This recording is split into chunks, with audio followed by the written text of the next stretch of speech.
რეპრესიებზე და უსამართლობაზე რო გავამახვილოთ ყურადღება. ზოგისთვის კი პეპლები არის მთელი ეს ცხოვრება და Facebook-ზე პეპლების და რაღაც ყვავილების გაზიარება, მაგრამ ის ადამიანები, ვინც პროტესტში არიან, რა ვიცი, გზის ორჯერ გადაკეტვის გამო ერთი წლით ციხეში უშვებენ, ხო იცით ეს თქვენ, ვინც იცის, მშვენივრად იცის.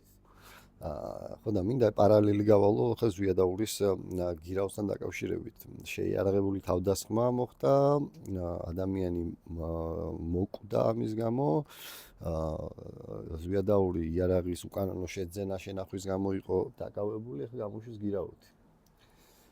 მზიამაღლობილი სილის გაწნვის გამო ახლაც ციხეში ზის.